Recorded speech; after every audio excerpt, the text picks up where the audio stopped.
Il est grand.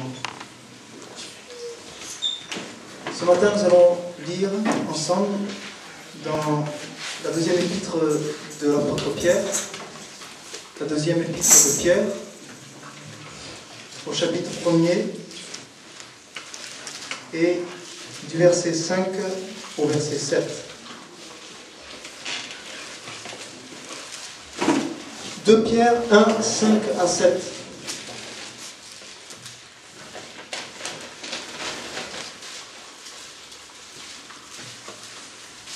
De Pierre 5, premier chapitre, versets 5 à 7. Je lis dans le nom du Seigneur. À cause de cela même, faites tous vos efforts pour joindre à votre foi la vertu, à la vertu la connaissance, à la connaissance la maîtrise de soi, à la maîtrise de soi la persévérance, à la persévérance la piété, à la piété la fraternité, et à la fraternité l'amour. Le thème de ce matin que le Seigneur a mis dans mon cœur, c'est de la foi à l'amour. Dans un passage, Jésus dit à ses disciples, « Je suis le chemin. » Et nous savons tous qu'un chemin a un début, une fin.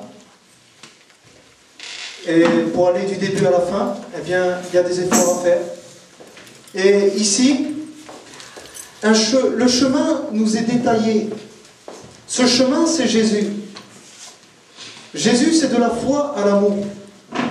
Et nous allons voir pas à pas, sommairement, il ne faut pas que ça nous prenne trop de temps non plus, mais chaque caractéristique de ces vertus, la foi, la vertu, la connaissance, la maîtrise de soi, la persévérance ou la patience dans d'autres versions, la piété, la fraternité et l'amour. Alors d'abord, pour parler de la foi, brièvement, la foi, c'est l'unique porte d'entrée. On ne peut pas rentrer autrement que par la foi pour suivre Jésus. Et quand j'ai lu ça, ça m'a fait penser à un film que j'aime bien, un dessin animé, Le Voyage du Pèlerin. Il y a beaucoup qui connaissent ici. Le Voyage du Pèlerin. Vraiment, c'est merveilleux ce livre-là. C'est le Seigneur qui a inspiré. Ils en ont fait un dessin animé. Alors, c'est quelqu'un qui s'appelle chrétien et qui vit dans la ville de Perdition. Et quand il reçoit le message de la part de l'évangéliste, il croit. Il a la foi en ce message. Il a tellement la foi que sa vision change et quand il rentre dans cette maison, il est traité de fou par tout le reste parce qu'ils ne le comprennent pas. Les autres raisonnent, mais aucun n'a la foi. Donc il est obligé de quitter. Il quitte la ville. Et là, en cheminant, eh bien, j'avance beaucoup son chemin. À un moment donné, il rencontre deux personnes qui sautent par-dessus le muret. Ils s'appelaient hypocrite et formaliste. C'est bien trouvé. Alors, ils sautent par-dessus, ils vont sur le même chemin que chrétiens, mais ils n'ont pas passé par la foi. Ils ne sont pas passés par le bon départ. Donc, conclusion, le Seigneur ne va pas les guider, puisqu'ils ne sont pas rentrés, ils n'ont pas suivi le processus. Qu'est-ce qui se passe un peu plus loin? Il y a un croisement.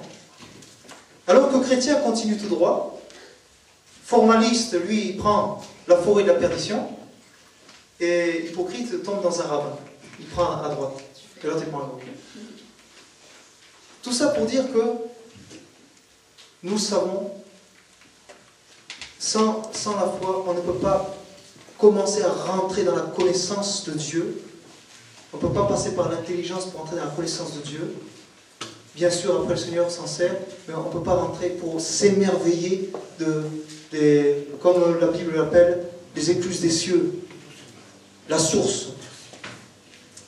il y a aussi un autre aspect que je voudrais parler brièvement, c'est le fait que Dieu demande un rapport de conscience avec nous. Avec le monde, il demande un rapport de confiance. Il nous dit, si tu crois, tu verras la gloire de Dieu. Mais d'abord, il nous faut croire. Parce que Dieu demande ce rapport de confiance, il demande, crois-moi, sans avoir de preuves, sans avoir rien. Après, moi, je te montrerai. Tu verras la gloire de Dieu. Moi, je te montrerai. Je ne te laisserai pas comme ça. Je ne te laisserai pas avec une foi vierge. Une foi qui ne produit pas. Alors, Dieu, il y a aussi une chose, c'est qu'il ne force jamais personne à la foi. On peut prier, on peut demander, Seigneur, amène à la foi quelqu'un. Mais il faut savoir une chose, Dieu jamais ne va prendre l'esprit de la personne ou le cœur de la personne et dire, maintenant toi, hop, tu te convertis. Jamais, jamais, il ne fera jamais ça. Mais comment Dieu nous attire à lui?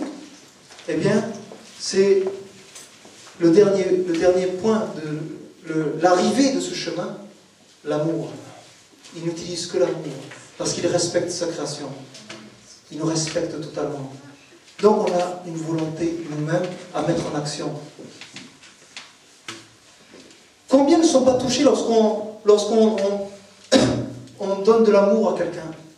Lorsqu'on manifeste de l'amour, ne serait-ce même par un cadeau, quelque chose, où on invite à manger quelqu'un, mais on touche les personnes.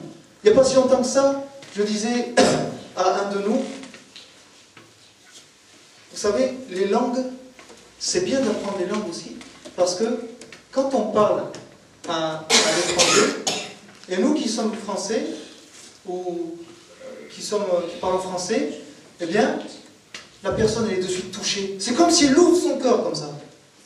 Parce qu'elle se dit, mais il parle ma langue. Et le fait d'avoir appris cette langue-là, c'est aussi une preuve d'amour par rapport à ce peuple. Pour nous, en tout cas, en tant que chrétiens, nous qui avons envie de propager l'évangile, tout ce qu'on fait, c'est pour propager l'évangile, c'est dans ce but-là. Lorsqu'on apprend quelque chose, c'est pour pouvoir toucher les personnes. Et lorsqu'on apprend par exemple une langue, eh bien, c'est pour pouvoir aussi toucher les personnes qui sont de cette langue. Alors, de la foi à la vertu ensuite. La Bible nous dit dans le processus ici, faites tous vos efforts pour joindre à votre foi la vertu. Il ne suffit pas de croire que Dieu existe. On a ce verset qui dit que dans Jacques, au chapitre 2, verset 19, si tu crois qu'il y a un seul Dieu, mais tu fais bien. Mais les démons le croient aussi et ils tremblent. Ça, c'est une réalité. Et combien les démons peuvent croire plus facilement en Dieu que les hommes? Parce que les démons, ils ont eu affaire à Dieu directement. Ils savent. Ça va au-delà même de la simple croyance. Donc, quand quelqu'un vient et me dit qu'il croit en Dieu, mais qu'il fait sa petite vie à côté, je dis non, tu ne crois pas en Dieu. Parce que croire en Dieu, c'est autre chose. Croire en Dieu, c'est autre chose. Les démons croient en Dieu. Et quelle différence y aurait-il entre croire en Dieu et entre nous et les démons, si jamais on ne va pas plus loin que la foi? Ici, il nous est spécifié que ce qui accompagne la foi, ce qui doit découler de la foi, c'est la vertu. C'est-à-dire la disposition de l'âme à faire le bien.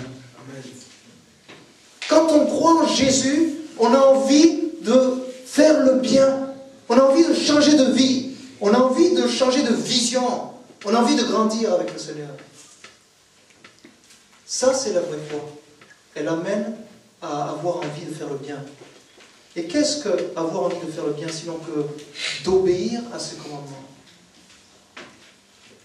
Ça, c'est faire le bien.